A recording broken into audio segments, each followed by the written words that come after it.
We're Tomcat Cycles. This is my favorite local bike shop. Tom from Tomcat Bikes. This place has everything. It's actually one of those shops that stocks all the used parts and bins of hardware and every derailleur you could ever think of, unlike so many shops, which is so tragic to me now. So I wanted to get a little footage of the shop and introduce Tom.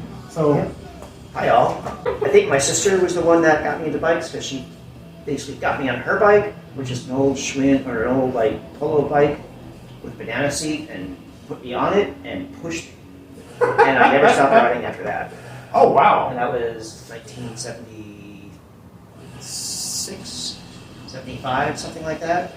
And I didn't know how to ride a bike. My sister did. She was 2 years younger than me.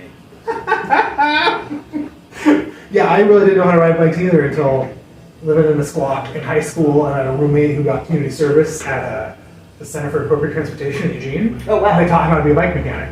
And then he got all of a sudden riding bikes. Like, so we go dumpster dive in the middle of the night on bikes. Yeah.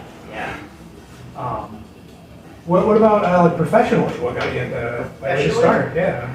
Working at Babylon Bike Shop in high school, not legally. They realized, oh, you're not even old enough to work. Sorry, I have to let you go, kid. But then the next year, they got me working at some job in a ocean beach hardware back in the day, and that's how I started. And I would build terrible bikes then. You're just a kid, you don't know what you're doing. Oh yeah, for sure. There's so many crappy hacky bikes. Yeah. Or work at a shop and have old guys who know what they're doing slap me and be like, dude. Yeah, right. Like, brand cycle. They try to teach me how to screw a wheel with a wrench and a just wrench and a hammer. And then the crew chief, who we used to call a screw chief, was like, no guys, you can't do that. Like, you have to show them the right way. And I'm like, oh man, you're no fun. Yeah, I remember the first time someone tried to teach me how to shoe wheels at Bike Farm. They were telling me the smack against the curb technique. Back in. I'm like, what? That works. I've done plenty of that with Burning Man. I've never gotten one to work. I've seen guys do it. Oh yeah. Work. I'm like, okay. It's so satisfying when that happens. You're just like, wow. I think I know what I'm doing now. And the one time I got it to work, I was like, oh my god, this is great. But then the rim, the seam had split. I was like, oh, never mind. You got a couple more weeks, and you're gonna do it. But I think the first break, or the first big lift into the bike industry was working at Ross Bikes in the 90s. And I went from like warehouse schlep to warranty department person to Ross Bikes? Ross Bicycles. Oh, really? They made the first production mountain bike.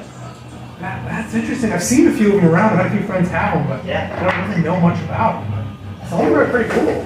Yeah, the Ross Mountain Hood and pretty near. That's the Helms, they were all like the Mount Whitney. Those were all their like classic mountain bikes.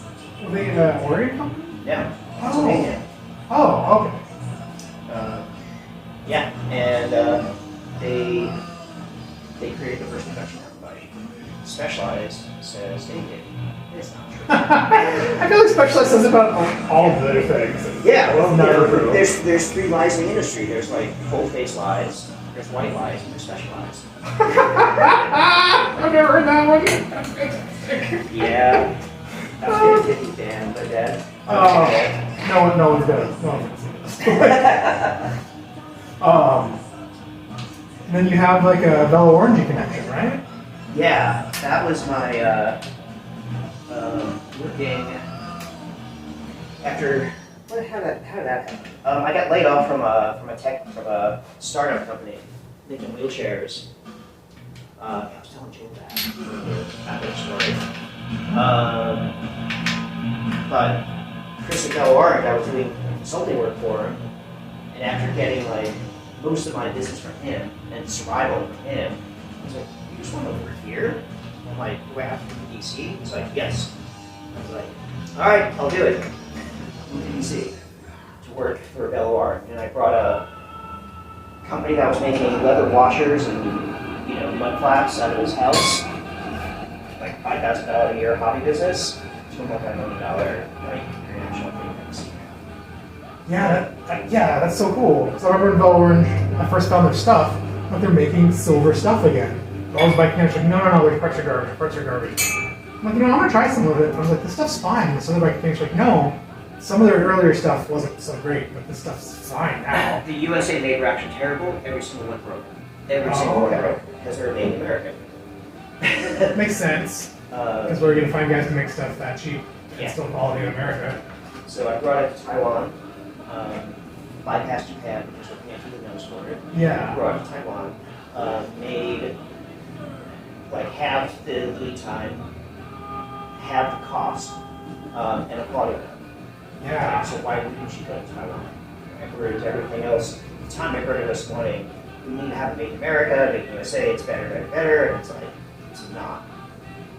Well, it could be if you found the right place and paid enough money. And people wanted to spend $100 for a rack. Exactly. And, our cost wasn't like, it's like $80. Like, Chris was not the business person.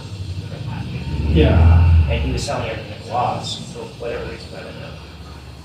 Being him out there would be cool, because you have to, if you want to.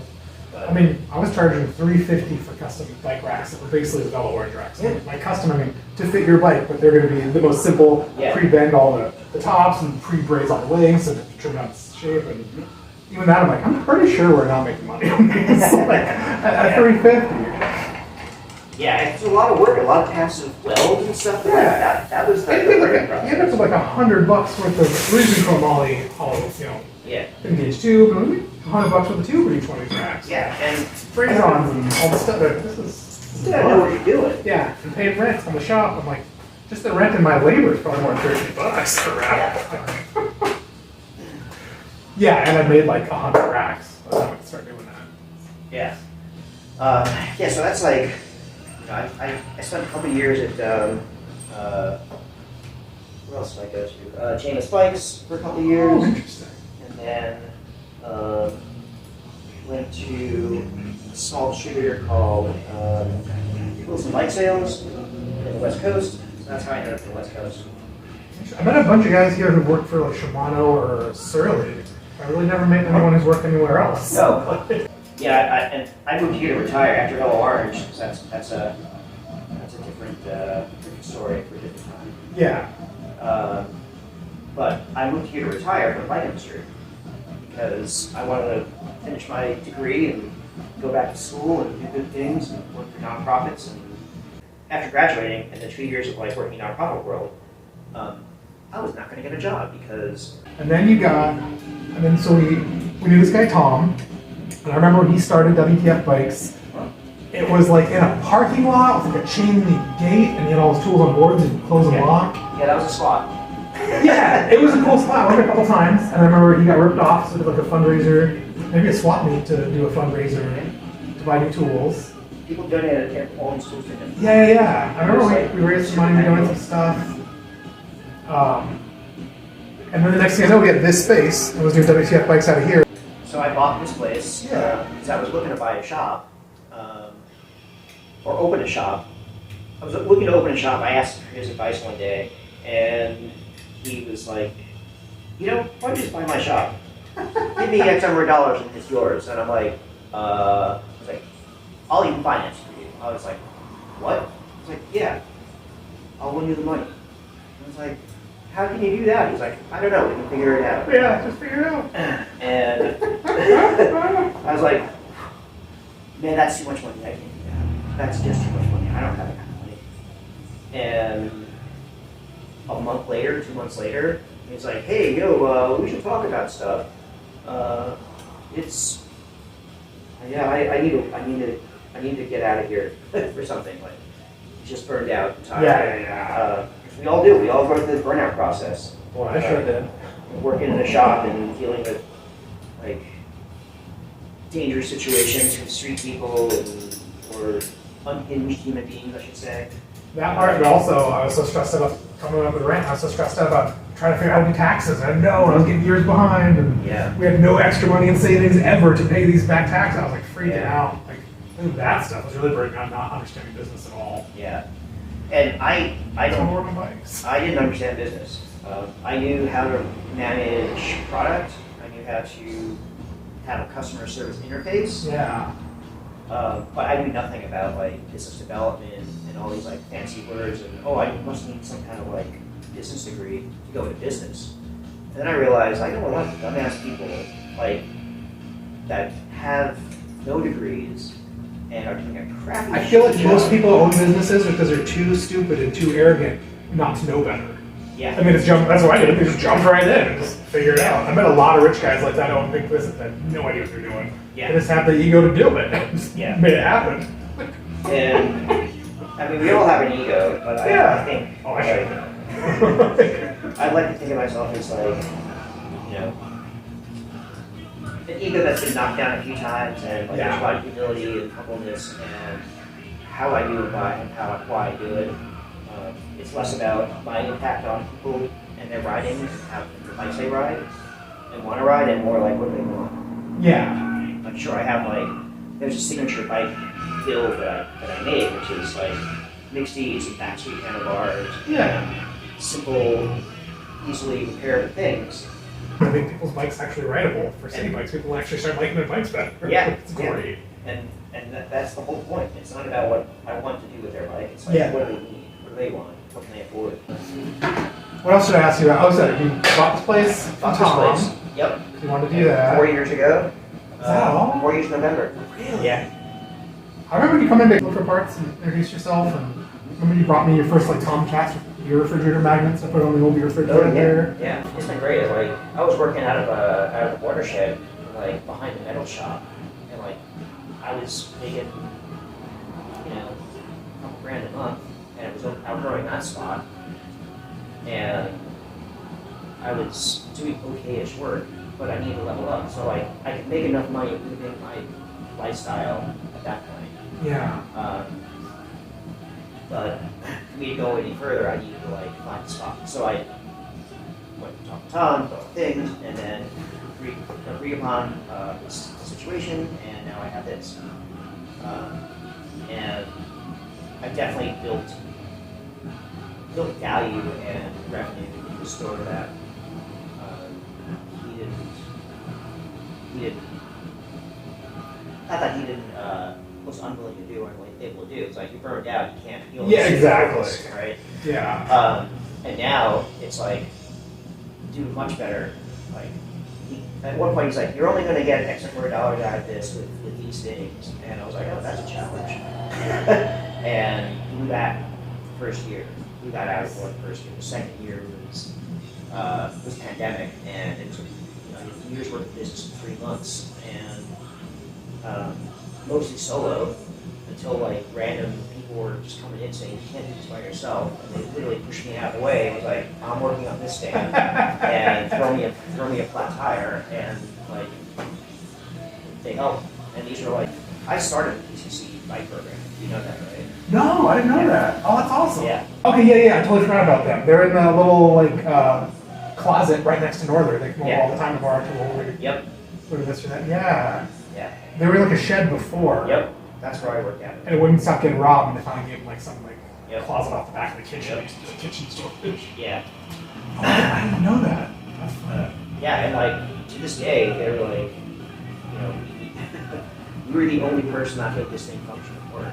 It's Yeah. like they've had people come in every year, every semester, trying to make the thing work, and like they're not mechanics or Yeah. their focus is on bikes, and it just ended up like didn't languish, but it just like didn't give them the students the service they needed. And like that's fixed now. They were renting bikes for like $15 a Yeah, semester or something. It was a great deal. Yeah. Yeah, and some of the bikes are fine. Yeah. And now I have the account. I'm working on those bikes again. Oh, that's So, great. like, yeah, so like it's still my business, and I really like it and appreciate it. Yeah. The other thing about was like the best service they could have. They rent locks and helmets and rent bikes so cheap. The whole term. And they keep the helmet so they can go on after they graduate with a bike helmet. Oh, nice. Yeah, so like this is the shop. Yeah, the shop is just, it reminds me of Kenton when we started it. Just so many parts and tools and the holding parts and tools. It reminded me how the CCC used to be when there's just parts everywhere and didn't do stuff and everyone was cool. And This background I need to really Is he? I don't know. So there's a chance we have to record all this. We'll see. I've never done it with music in the background before. Yeah, it's not just about bikes, fixing bikes. You know, it's there's a whole bunch of other stuff to it. Yeah. And it's like this customer service phase. It's Yeah. listening. Yeah, fixing bikes, knowing how to sell, knowing what to upsell, knowing what people actually want versus. Yeah. And I don't want. like. I've got a pile of bottle cages, right? I'm selling them at like $5 a used bottle cage, right? They're cheap. I never sell a bottle cage to anyone. Like, I don't know. I don't want to bother with it, right? It's like they come in here for like tires and upgrades, things that make functional use.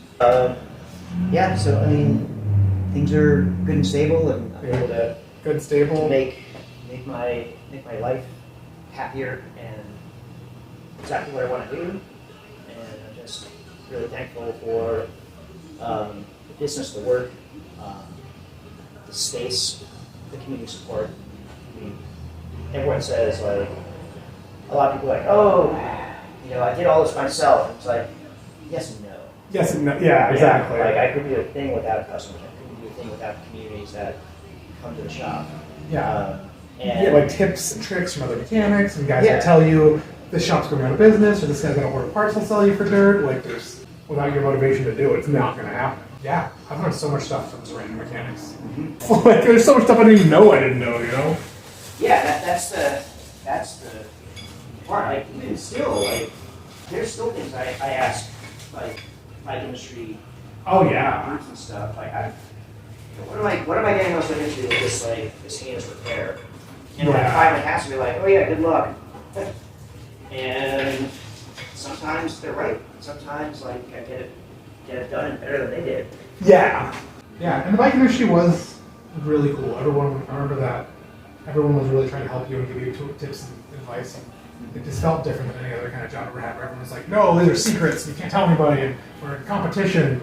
Yep. Portland 20 years ago wasn't like that at all. It was cool shit. Yeah. And it really, I mean, at least in my experience so far, like maybe I'm cultivating a different experience for myself. I've always come from a collaborative background. I grew up in New York, and everyone was cutthroat. Like every bike shop was like, we're going to move across the street from this other bike shop and put them out of business, and we're just going to be $1 below everything it costs.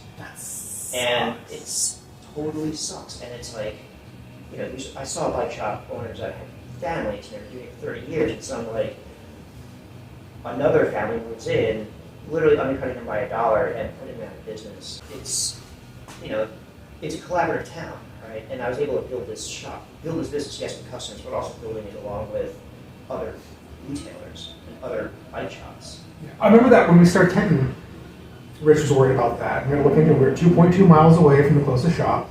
We went to talk to them, and we were going to sell anything they were selling. They were a Surly dealership, and blah, blah, blah, this and that. And they didn't be really fair. They gave us all of their last year's commuter bikes for us to sell at a discount. So we had stuff to sell. It was cool. They're like, just pay us once you sell it. I was like, what? You guys are so awesome. They were so cool. Yeah, Corey at Seven Corner Cycles, there was something I needed. Just banging my head against the wall with super repair. And he's like, bring it in. I'm like, yeah, okay. And I'm like, what am I doing? Because I'm used to this, we'll take it, and you're an incompetent mechanic, and therefore we're going to tell out every other shop in town. And this is the anxiety I was dealing with. But walked into Corey, and he's like, oh yeah, everything you're doing is fine. It's just a shitty system, and nothing you can do about it. I remember learning that because I only worked in nice little vintage high-end bikes, and I started to shop. I'm like, what is wrong with these fucking bikes? All these commuter bikes are garbage. You can't make this stuff work. Tiger. No, you can make it less bad. You can't make it work. Yeah, Tiger 10-speed or 105 10-speed first generation. Terrible. They don't work right. The cable tension changes as you go up and down the cog set. And it's always campy stuff. Yeah, and it's always unreliable. Right? Yeah. So you can get maybe 500 miles of good shifting and it starts deteriorating. And you have to replace the chain or the cassette, or you have to make sure the derailleur hanger is going straight. I remember that when we first started, I wouldn't touch 10-speed stuff because I was just hearing nothing but nightmares. Yeah. You guys work in real shops. And, Corey's like, yeah, you're fine, you're doing fine. This stuff just sucks. Yeah. And he didn't charge me for it. He didn't like try and get money out of me for that. Remember that shop that opened in St. John's? I can't remember the closest ones to them. They come to us. Yeah, Block Bikes. Yeah, they're out. Yeah, I know. I just saw that they're out now, but he used to come to us all the time because he didn't know a lot of stuff. Maybe I should just do it for him. And they had no frame building tools. So I come in all the time so I can face or tap bottom brackets on crusty old bikes for him. I remember the guy told me that once. Like, you probably forgot more about bikes. I'll never know. I'm like, no, that's not. Now I'm like, God, that might be true. Forgot so, but I started doing something like, wait, I used to remember this. I used to tell people how to do this. And I'm like, what's happening? Yeah, that's been my. Oh well, yeah, we can give up, I guess. Yeah, we can give up. Yeah, because who knows? Who knows if any of that footage will look good? Who knows if I'll edit anything interesting? We gotta do it over again. We gotta do it over again. Exactly, and it's the first try. Maybe once I have a few hundred subscribers, I'll just come back and do a second one. I want to buy these from you because the one this frame's like 39 or 34.9, so found 28.6 ones matchy. Nice. And I guess I get that. $5. Good deal. Yeah, and then. That's what I was joking about the other video, like no one cares about mountain racers anymore. Especially like 9 and 10 speed stuff. They're not worth any money. Why would I buy a whole bike for one? 5, 4, 6, 7.